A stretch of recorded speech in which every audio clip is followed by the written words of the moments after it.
اعوذ باللہ من الشیطان الرجیم بسم اللہ الرحمن الرحیم اللہم صلی علی محمد وآل محمد وعجل فرجہم۔ معزز ناظرین السلام علیکم ورحمۃ اللہ وبرکاتہ۔ آپ دیکھ رہے ہیں آپ کا پسندیدہ پروگرام احکام اسلامی۔ لکھنؤ اسٹوڈیو سے آپ کا میزبان اطہر کاظمی آپ کا خیر مقدم کرتا ہے۔ ہمارے ساتھ موجود ہیں حجت الاسلام والمسلمین علی جناب مولانا مصطفیٰ علی خان ادیب الہندی صاحب قبلہ۔ قبل اس کے کہ اس پروگرام کا آغاز کیا جائے، خوبصورت سی حدیث مبارک آپ تمام ناظرین کی خدمت میں۔ امام موسیٰ کاظم علیہ السلام نے ارشاد فرمایا کہ اے میرے رب، ہماری درخواست ہے کہ تیرے دشمنوں سے انتقام لینے والے کے ظہور میں تعجیل فرما۔ الہی آمین۔ اور یہ سب ہم سب کی بھی دعا ہے کہ پروردگار ہے ہمارے امام حجت اجل اللہ تعالیٰ فرج و شریف کے ظہور میں تعجیل فرما۔ الہی آمین۔ آئیے مولانا کا استقبال کرتے ہیں اور اس پروگرام کا آغاز کرتے ہیں۔ السلام علیکم آقا۔ علیکم السلام ورحمۃ اللہ۔ آقا، جیسا کہ سوال کا سلسلہ جاری ہے، پہلا سوال ہم لے لیتے ہیں۔ انہوں نے سوال کیا، السلام علیکم۔ علیکم السلام۔ میرا سوال یہ ہے کہ کیا بیڈ روم میں نماز پڑھ سکتے ہیں، جیسا کہ اس پر گدے جو ہیں بیڈ پہ وہ بہت ہی نرم ہیں، تو اس کے لیے کیا حکم شرعی ہے؟ اعوذ باللہ من الشیطان الرجیم، بسم اللہ الرحمن الرحیم، الحمدللہ رب العالمین، وصلی اللہ علی سیدنا محمد وعلیہ الطیبین الطاہرین۔ دیکھیں، اگر سوال بیڈ روم سے متعلق ہے، یعنی روم میں نماز پڑھ سکتے ہیں، یعنی جو بیڈ جہاں پہ سونے اور انسان رہتا ہے، کوئی حرج نہیں ہے۔ لیکن اس مسئلہ یہ ہے کہ اگر بیڈ پر نماز پڑھ رہے ہیں، یعنی جس جگہ بستر پہ سوتے ہیں اس پہ نماز پڑھ رہے ہیں، تو اس کے لیے ضروری ہے کہ جو گدا اس پہ بچھا ہو یا جو بھی چیز اس پہ بچھی ہوئی ہے وہ اتنی سخت ہو کہ جب انسان سجدے میں یا اس کے اوپر کھڑا ہو تو وہ بہت زیادہ اندر دبے نہیں، کیونکہ بہت سے گدے ایسے ہوتے ہیں کہ جب آپ اس پہ کھڑے ہوں تو بالکل اندر دھس جاتا ہے انسان کا بدن، یا مثال کے طور پہ جب سجدے میں جائیں گے تب بھی یہی کیفیت ہو جاتی ہے، تو وہاں پر نماز صحیح نہیں ہے۔ لیکن اگر مثال کے طور پہ جو نئی ٹیکنالوجی کے گدے ہیں، بالکل اس کے اندر پریشر کے اوپر وہ بیئر کر لیتے ہیں، بالکل دبتا نہیں ہے یا ہلکا سا دبتا ہے، تو کوئی حرج نہیں ہے۔ تو خود بیڈ روم میں تو کوئی حرج نہیں ہے نماز پڑھنے میں۔ مثلا بیڈ روم میں فرش پہ نماز پڑھ رہے ہیں یا مثال کے طور پر گدے پر نماز پڑھ رہے ہیں، لیکن وہ گدا اس طرح کا ہے کہ اس کے اوپر لیئر جو ہے اس کی دھستی نہیں ہے، تو کوئی حرج نہیں ہے، نماز پڑھی جا سکتی ہے۔ بہت بہت شکریہ۔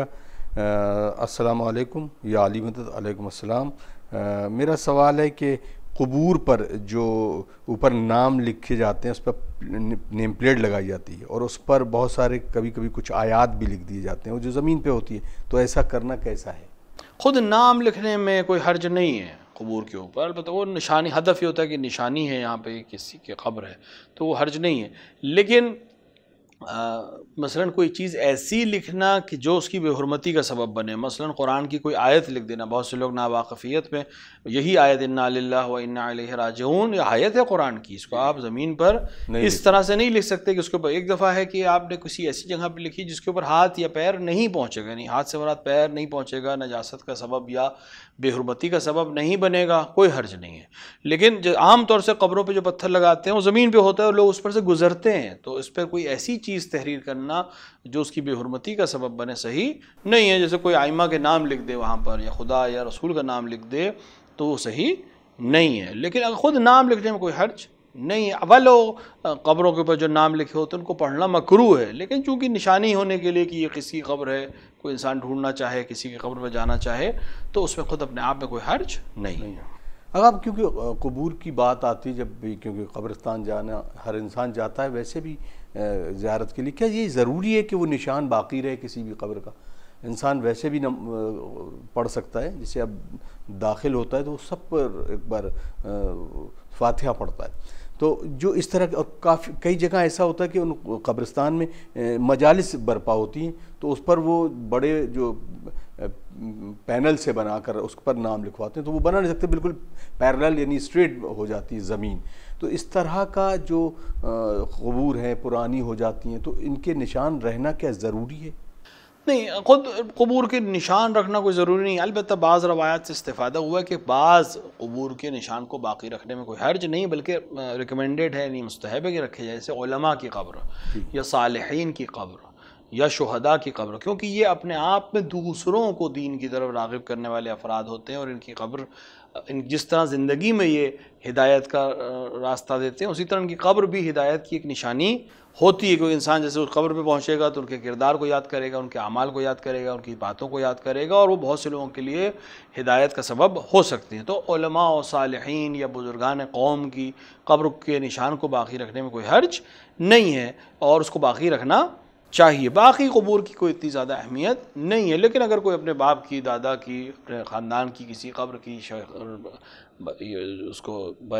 خیال رکھنا چاہتا ہے، اس کو بچا کے رکھنا چاہتا ہے، اس میں کوئی حرج نہیں ہے. اب رہی بات کہ وہ کس طرح لیول پہ رہے، ہاں اس طرح سے قبر بنانی چاہیے کہ جس علاقے میں بنا رہے ہیں وہاں کے لوگوں کے لیے بھی سبب زحمت نہ ہو. مثال کے طور پہ قبرستان میں مجالس، جیسے کہ بہت سے ملکوں میں ہے سسٹم کے قبرستان بھی ہے، اور وہاں مجالس کی بڑی بڑی جو مجلسیں ہوتی ہیں تو لوگ باہر بھی بیٹھتے ہیں، تو پھر اس کو اس طرح سے بنائیں کہ لوگوں کے بیٹھنے کے لیے سبب زحمت نہ ہو. اس طرح سے خیال رکھنا بھی ضروری ہے. یا مثال کے طور پر بہت سے لوگ پلیٹ سیدھی لگا دیتے ہیں تاکہ وہ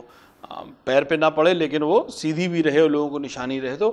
جس علاقے میں بھی آپ ہیں اس علاقے میں جو سسٹم ہو اور دوسروں کے لیے سبب اذیت نہ ہو، اسی کا استعمال کرنا چاہیے. بہت بہت شکریہ آغا. کیونکہ ابھی کچھ دن پہلے ہمارے اپنے شہر میں جو قبرستان ہے، اس میں قبرستان میں وہاں پر روڈ بنانے کا کام کیا گیا. وہاں کے انتظامیہ نے روڈ بنایا اور اس میں بہت ساری قبور جو تھیں اس روڈ کے بیچ میں آ گئیں. تو بہت سارے ہنگامہ بھی ہوا، لوگوں نے کہا کہ ایسا نہیں ہونا چاہیے. اس طرح کے جو کنسٹرکٹیو کام ہوتے ہیں، اس طرح کی جو چیزیں ہوتی ہیں، بہت سارے جیسے مزارع وہ بناتے ہیں، روضے، اس میں آ جاتی ہے تو لوگ ہنگامہ کرتے ہیں. اس کے لیے ان لوگوں کے لیے کہ جو اس طرح کہتے ہیں کہ میرے جو خانوادے کے تمام قبور تھیں وہ اس میں چلی گئیں، تو ان کو تسکین دینے کے لیے، ان کو منع کرنے کے لیے کہ یہ عمل صحیح ہے، وہ کیا جا سکتا ہے. دیکھیے خود اس عمل میں کوئی حرج نہیں ہے، لیکن ظاہر ہے کہ اس عمل کو کرنے سے پہلے جو بھی انتظامیہ ہو، واقف کی جو منشا ہو، ایک اس کا خیال رکھنا ضروری ہے. اور عموم کے لیے اگر یہ کام کیا یعنی پبلک کے فائدے کے لیے اگر کوئی کام کیا جا رہا ہے تو حاکم شرع کی اجازت سے اگر کر رہا ہے تو کوئی حرج نہیں ہے. دوسری بات یہ ہے کہ دیکھیں ہر وہ کام جس کا فائدہ عموم کو ہو، عوام الناس کو ہو، اس کو انجام دینا چاہیے. فلاحی کام ہوتے ہیں. ممکن ہے کسی کو اس کے اندر تھوڑا سا نقصان اس طرح سے ہو جائے کہ مثال کے طور پر جیسے کہ آپ نے کہا کہ روڈ بن رہی ہے قبرستان کے بیچ میں تاکہ لوگوں کے آنے جانے میں، ایمبولینس کے آنے جانے میں کسی طرح کی دقت نہ آئے. اب وہاں ممکن ہے کچھ قبروں کے اوپر سے وہ روڈ گزر رہی ہو تو کوئی حرج نہیں ہے، کیونکہ اصل قبر تو نیچے محفوظ ہے اور اس کی نشانی بھی اگل بغل کہیں سے بھی رکھی جا سکتی ہے. کوئی ایسا بڑا مسئلہ نہیں ہے. اگر کوئی انسان وہاں پہ جانا چاہے تو بالآخر وہ قبرستان کا ایک حصہ ہے، وہاں پر اس کی قبر نہیں ختم کی جا رہی. ایک دفعہ ہوتا ہے قبر کھود دی جائے، مثال کے طور پر اعوذ باللہ کوئی قبر کھود دے اور شفٹ کر دے. حالانکہ مراجع اس کی بھی اجازت دیتے ہیں کہ اگر کوئی ایسی ضرورت ہو کنسٹرکٹیو کی کہ مثال کے طور پر اس جگہ پر کو بالکل ہی ختم کرنا ہے، یہاں پہ کچھ اور کنسٹرکشن ہونا ہے، وہاں کوئی دفن ہو، تو اس کو جنازے کو منتقل کیا جا سکتا ہے تاکہ کنسٹرکٹیو کام ہو سکے. تو لہٰذا اس طرح کنسٹرکٹیو کام میں انسان کو مددگار ہونا چاہیے اور اعتراض نہیں کرنا چاہیے. اور پھر اگر وہ قبر کو کوئی ایسا مسئلہ نہیں آ رہا، صرف قبر نیچے چلی گئی ہے یا روزے کے اندر چلی گئی ہے یا بنیاد کے ساتھ میں چلی گئی تو کوئی حرج نہیں ہے، وہاں پہ کوئی بھی نشانی رکھی جا سکتی ہے. اس کا ثواب بھی، کیونکہ جب عموم کے لیے آپ کوئی کام انجام دیں گے تو جو ثواب عموم کے ساتھ دینے کے لیے، عوام الناس کو مدد کی اچھائی کے لیے یا فائدے کے لیے یا فلاح کے لیے کوئی کام انجام دیا جائے گا تو جو بھی اس کے اندر سہیم ہوگا ان کو اس کا جزا ضرور خداوند عالم عطا کرے گا. جی میں اسی میسج کا انتظار کر رہا تھا، کیونکہ بہت سارے لوگوں کو یہ انتظار ہوتا ہے کہ شاید وہ یہ فلسفہ نہیں سمجھتے کہ مثلا اگر کوئی قبر ہے تو اور اس پر اگر ایک روضہ تعمیر ہو گیا تو ظاہر سی بات ہے کہ اس میں جتنے زائرین آئیں گے وہ خاص طور سے دعا میں شامل ہوں گے اور اس کے روح کے لیے بھی یہ بہتر ہوگا. تو اس چیز کو سمجھیں. آگے اگلے سوال کی طرف بڑھتے ہیں، ان کے سوال بھی لیتے ہیں. السلام علیکم. وعلیکم السلام. میرا سوال جو ہے معصومین علیہ الصلوۃ والسلام کا ذکر قرآن مجید میں کھل کر کیوں نہیں ہے، اور مولا علی علیہ السلام کی خلافت کو قرآن سے ہم کیسے ثابت کریں گے؟ دیکھیے قرآن مجید میں ائمہ علیہ الصلوۃ والسلام کا ذکر صفات کے ذریعے سے اور براہین کے ذریعے سے موجود ہے. قرآن اس لیے نہیں آیا تھا کہ فہرست تمام ائمہ کی یا معصومین کی. قرآن میں انبیاء کا بھی ذکر نہیں ہے. قرآن میں 24 یا 25 کے بعد کوئی نام نہیں، جبکہ 1,24,000 انبیاء ہیں. اور شان میں کسی کی بھی کوئی کمی نہیں ہے۔ قرآن میں رسول اکرم صلی اللہ علیہ وآلہ کا نام صرف 4 بار ہے، جبکہ پورا قرآن رسول اکرم پر نازل ہوا ہے۔ ان سے زیادہ نام جناب ابراہیم کو، جناب موسیٰ اور جناب عیسیٰ علیہ نبینا علیہ السلام کا زیادہ موجود ہے۔ تو اس کا یہ مطلب نہیں کہ ان کو افضلیت مل جائے گی اور رسول علیہ باللہ کم ہو جائے گا۔ رسول سب سے اعلیٰ ہے، تمام مخلوقات میں سب سے اعلیٰ رتبہ رسول اکرم صلی اللہ علیہ وآلہ کا، تمام انبیاء، تمام صالحین سب سے اعلیٰ۔ خداوند عالم کے سوائے خدا، چونکہ وہ خالق مطلق ہے، اگر مخلوقات میں کوئی نفر اول ہے تو رسول اکرم صلی اللہ علیہ وآلہ ہیں، اور امیر المومنین علیہ السلام، کیونکہ بالکل ایک ہی نور کے 2 ٹکڑے ہیں۔ لہٰذا ضروری نہیں ہے کہ قرآن میں نام ہوتا، کوئی دلیل نہیں ہے کسی کے پاس کہ قرآن میں جس کا نام ہے ہم اسی کی پیروی کریں گے۔ ہمیں حکم ہے کہ ہم قرآن اور رسول کے بتائے ہوئے حکام پر عمل کریں گے۔ قرآن میں نماز کا بھی ذکر نہیں ہے، قرآن میں نمازوں کے وقت کا صرف ذکر ہے، کیسے پڑھنی ہے اس کا ذکر نہیں ہے۔ قرآن میں اذان نہیں ہے، قرآن میں اقامت نہیں ہے، قرآن میں کہیں حکم بھی نہیں کہ اذان کو اور اقامت کو۔ اذا نودی للصلاۃ، جب آواز دی جائے نماز کے لیے، وہ نماز اذان ہے یا اقامت ہے یا ایسے ہی تکبیر ہے یا کوئی ایسی سلوگن ہے، ہمیں نہیں ملتا ہے۔ لہٰذا رسول اکرم صلی اللہ علیہ وآلہ جو اصل انٹرپریٹر ہے قرآن کے، مفسر واقعی ہیں قرآن کے، انہوں نے جس طرح سے بیان کیا ہم اس کے اوپر عمل کرتے۔ تو قرآن اور رسول دونوں ہمارے لیے ضروری ہے۔ دونوں کو اگر آپ کسی ایک کو لیں گے تو عمل صحیح نہیں ہو پائے گا، دونوں کو لینا ضروری ہے۔ اب رسول اکرم صلی اللہ علیہ وآلہ نے باقاعدہ آئمہ کی تشریح کی ہے۔ تو قرآن نے جب کہا ہے کہ جو کچھ رسول نے اس کو لے لو، جس سے روک دیں اس سے روک جاؤ، تو پھر جو رسول نے دیا جس میں آئمہ علیہ السلام بھی شامل ہے، ہمیں اس کو لینا چاہیے۔ بعنوان مسلم ہماری ذمہ داری ہے کہ جو رسول دیں اس کو ہم لے لیں۔ اب رہی بات یہ کہ امیر المومنین علیہ السلام کی امامت اور ولایت کو قرآن سے ثابت کرنا، قرآن میں مفصل چیزیں ہیں جس سے آپ ثابت کر سکتے ہیں۔ یوم اکملت لکم، دین کی جو آیت ہے اس کے ذریعے سے آپ اگر اس آیت کے پس منظر میں جائیں گے کہ کون سا دن تھا جس دن دین کامل ہوا اور نعمتیں تمام ہوئیں اور اسلام کے دین سے خدا راضی ہوا، تو اس کے پس منظر میں واقعہ غدیر اپنے آپ آ جائے گا، اور سب نے لکھا کہ یہ آیت جو ہے پس منظر آیت غدیر کے بعد ہوئی۔ یا اسی کے ساتھ ساتھ قرآن میں اعلان ہوا، خداوند عالم نے قرآن میں تصریح کی کہ اے ایمان لانے والو، تمہارا ولی کون ہے؟ خدا ہے اور رسول ہے، اور وہ ہے جو حالت رکوع میں زکوٰۃ دیتا ہے۔ کیا کہنا ہے؟ تمام علماء، قدماء، مفسرین سب کا اجماع ہے کہ یہ آیت امیر المومنین علیہ السلام کی شان میں نازل ہوئی۔ اس کا مصداق صرف اور صرف آپ کی ذات گرامی، یعنی اگر کوئی شخص آج نماز پڑھے اور حالت نماز میں زکوٰۃ دے دے، وہی امیر المومنین کی طرز پہ عمل کرے، ولو واقعاً خدا کے لیے کرے یہ عمل، تو کیا وہ اس آیت کا شامل ہو کر ولی ہو جائے گا مومنین کا؟ نہیں، سب متفق ہیں کہ نہیں، یہ صرف اور صرف امیر المومنین علیہ السلام کے لیے آئی ہے، اور سب کا اتفاق ہے امیر المومنین علیہ السلام کی شان میں یہ آیت نازل ہوئی کہ آپ نے حالت رکوع میں زکوٰۃ، وہ انگوٹھی جو آپ کی انگلی میں تھی وہ آپ نے فقیر کو دے دی۔ لہٰذا یہ آیت ہمارے لیے استدلال کرتی ہے۔ اور بھی بہت سی آیتیں جس کہ اب جب ہم ایھا رسول کی بات کریں یا مثال کے طور پر واقع غدیر کے سلسلے میں بات کریں، تو رسول اکرم صلی اللہ علیہ وآلہ کے اوپر جب آیت نازل ہوئی یا ایھا رسول بلغ، اعلان کر دیجیے یا تبلیغ کر دیجیے، اور اس کے بعد خدا آپ کی حفاظت کرے گا تمام مشکلات سے، تو اس کا مطلب ہے کہ خاص پیغام ہے، اور اس کے بعد سب نے کہا کہ یہ پیغام غدیر تھا، اور من کنت مولا فہذا علی مولا، یا من کنت مولا فعلی مولا فعلی مولا ہو، یہ جو حدیث ہے جو تقریباً سب نے نقل کیا، 110 سے زیادہ راوی ہیں اصحاب میں حدیث غدیر کے، اور مختلف علماء نے، علامہ امینی نے تو اپنی کتاب معرکۃ الآراء کتاب الغدیر میں پورا سلسلہ ان کتابوں کا اور علماء کا بیان کیا جنہوں نے حدیث غدیر کو اہل سنت میں سے نقل کیا ہے اور اس کے اوپر امیر المومنین کی ولایت کی دلالت کی ہے۔ تو ایسے ہمارے پاس بہت سی چیزیں ہیں جو ہمیں امیر المومنین کی ولایت کی طرف لے جاتی ہیں، اور پھر میں نے عرض کیا کہ قرآن کے ساتھ ساتھ رسول کا عمل بھی دیکھنا ضروری ہے، اور رسول نے باقاعدہ اگر ہمارے پاس قرآن کی کوئی آیت نہ ہوتی،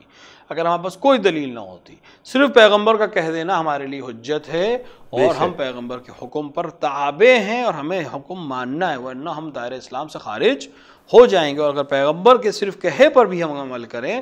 اور تو بھی ہمارے لیے امیر المومنین کی ولایت اور اولاد امیر المومنین علیہ السلام یعنی 11 معصومین جو آپ کے بعد ہیں آئمہ، ان سب کی ولایت ثابت ہے، اور ہمیں ان سب کا مطیع اور فرمانبردار ہونا چاہیے۔ بے شک، الہی آمین۔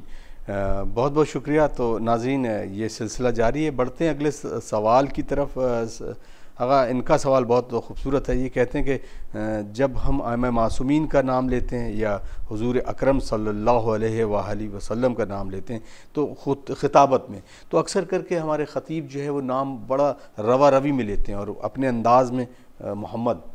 صلی اللہ علیہ وسلم اس میں نہیں لکھا, اور اسی طرح سے تمام ائمہ کے, جبکہ حضور اکرم کے لیے لکھا ہے کہ آپ ان کا نام خود ان کے اصحاب کے لیے یہ آیت آئی کہ اپنی آواز بلند نہ کرو, تم ایسے مت پکارو کہ جیسے عام لوگوں کو پکارتے ہو. تو یہ جو عمل ہے خصوصاً ہم پر اعتراض بھی کیا جاتا ہے دیگر مذاہب کی طرف سے بھی, تو اس کو ہم کس طرح سے بیان کریں گے؟ دیکھیں, اگر یہ جو آیات یا اس طرح کے احکامات جاری ہوئے ہیں اس پہ اس کا ہے کہ اگر کوئی انسان کا قصد توہین کرنا, ایک دفعہ کہ انسان نام لیتا ہے جب آپ خطابت کرتے ہیں, کبھی بھی خطاب میں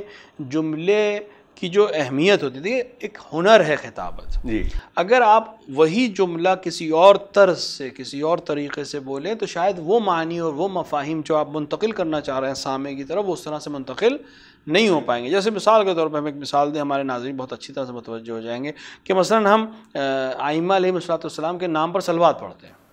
خوب, اگر ہم ہر نام پر مثال کے طور پہ کوئی خطابت ہو رہی ہو اور ہم ایک چین سلسلۃ الذہب کی لینا شروع کریں اور ائمہ کے نام لینا شروع کریں اور سب صلوات پڑھیں, تو وہ جو مطلب ہم بیان کرنا چاہ رہے ہیں وہ شاید اس طرح سے بیان نہ ہو پائے, ولو کہ ہم ثواب کا عمل انجام دے رہے ہیں اور سب صلوات پڑھ رہے ہیں. تو کہیں کہیں پر کسی بڑے کاز کے لیے ہم ایک چھوٹا ثواب, یعنی چونکہ بالاخره ثواب ہے اس کا, لیکن اس سے بڑا ثواب ہم کو ملنے والا, مثلا ہم ولایت ثابت کرنا چاہ رہے ہیں, ہم غدیر ثابت کرنا چاہ رہے ہیں, ہم مباہلے کی کوئی بحث کر رہے ہیں, ہم ان کی کوئی فضیلت ثابت کرنا چاہ رہے ہیں, تو وہ زیادہ ثواب رکھتی ہے. لہٰذا ہم کچھ دیر اس طرح سے خطابت کرتے ہیں کہ مثلا وہ بات اس طرح سے پوری طرح سے واضح ہو جائے. لیکن جب ہم عام خطاب کریں, عام نام لیں, تو بالکل ہمیں سارے آداب کی رعایت کرنی چاہیے اور ہمیں ادب کی رعایت ہوئے نام لینا چاہیے, چاہے رسول اکرم صلی اللہ علیہ وآلہ کا نام ہو, چاہے ائمہ علیہ السلام کا نام ہو. لیکن کبھی کبھی خطابت کے مقام کے اوپر اس چیز کی چھوٹ دے دی, جیسے شعراء کو چھوٹ دی جاتی ہے کہ شاعر جب رسول کا نام لیتا ہے تو وہ صلی اللہ علیہ وآلہ وہاں نہیں کہہ پائے گا, شعر میں بھی نہیں کہہ پائے گا, کیونکہ ورنہ شعر کا جو سجا ہے, جو قافیہ ہے, جو وزن ہے, وہ گر جائے گا, کیونکہ بالاخره الگ ہو جائے گا, تو وہ بالکل الگ چیز ہو جائے گی. تو وہاں اعتراض جب نہیں ہے تو یہاں پر بھی اعتراض نہیں, کیونکہ وہاں ہدف توہین کرنا نہیں ہے جی, ہدف ہے مطالب کو پہنچانا, ہدف ہے بات کو منتقل کرنا. لہٰذا اب جب شعر تمام ہو گئے تو لوگ صلوات بھی پڑھ سکتے ہیں, تو وہ صلوات امام کے نام پر یا رسول کے نام پر صلوات کا پڑھنے کا ثواب بھی ہو جائے گا, اور سامنے والے کی مثال کے طور پر داد بھی اسی صلوات کے ذریعے سے دی جا سکتی ہے کہ اس کا شعر سبب بنا کہ ہم صلوات پڑھیں, لہٰذا صلوات پڑھنے کا ثواب ہم کو بھی ملے گا, اور چونکہ اس کے شعر کی وجہ سے صلوات پڑھی لہٰذا اس کو بھی اس کا صلوات پڑھوانے کا ثواب ملے گا. یہ جو ہمارے ذاکرین یا خطبہ صلوات پڑھواتے ہیں بیچ بیچ میں, اس کا ہدف یہی ہوتا ہے کہ میں جب کہوں گا کہ آپ صلوات پڑھیے اور سب لوگ مل کے صلوات پڑھیں تو پڑھوانے کا ثواب بھی مجھے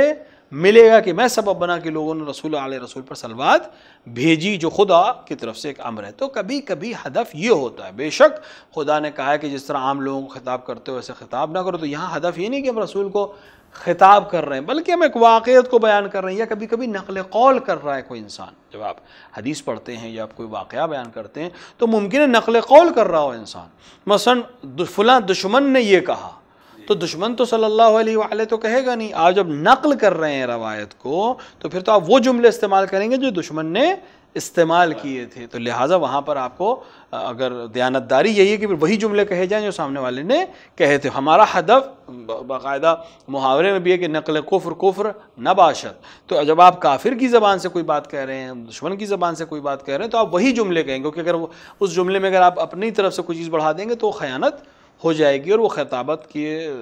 اصول کے خلاف ہے. تو لہٰذا کہیں ہدف ضرورت شعری یا ضرورت بیان یا ضرورت خطابت کی وجہ سے ایسا ہوتا ہے, کہیں کہیں پہ نقل قول ہونے کی وجہ سے ایسا ہوتا ہے. ہاں اگر کوئی انسان واقعاً رعایت نہیں کرتا ہے اور عام حالات میں بھی اس طرح خطاب کرتا ہے تو اس کو متوجہ کرنا ضروری ہے. لیکن اگر نہیں, عام حالات میں نہیں, کبھی کبھی ایسا, تو وہاں پہ ہمیں یہ حسن ظن رکھنا چاہیے کہ وہ خطابت کی ضرورت تھی یا شعر کی ضرورت تھی یا نقل قول کی حیثیت سے کیا جا رہا ہے, اور اس کا ہدف رسول کی توہین یا ائمہ کی توہین نہیں تھا۔ بہت بہت شکریہ۔ ہاں، کیونکہ بہت خوبصورت گفتگو جب ہوتی ہے تو کبھی کبھی اس گفتگو میں بھی سوال نکلتے ہیں۔ آپ نے ابھی جو ایک محاورہ جو فارسی کا کہا جاتا ہے کہ جو آپ بیان کر رہے ہو کہ کفر کو اگر جو بیان کر رہے ہو کسی کافر کے جملوں کو تو وہ کفر نہیں ہوتا ہے، تو یہ کیا محاورہ ہے کہ حقیقت بھی اس کا پس منظر اگر دیکھا جائے تو کوئی شرعی اعتبار سے صحیح نہیں کہ مثلا کسی شخص نے اپنے جملوں میں کچھ فحش بکا اور اس کو انٹرپریٹ کرنا ہے، نہ انٹرپریٹ کرنا بلکہ اس کو ویسے ہی جملے استعمال کرنا ہے، تو کیا یہ جائز ہے، یہ صحیح ہے؟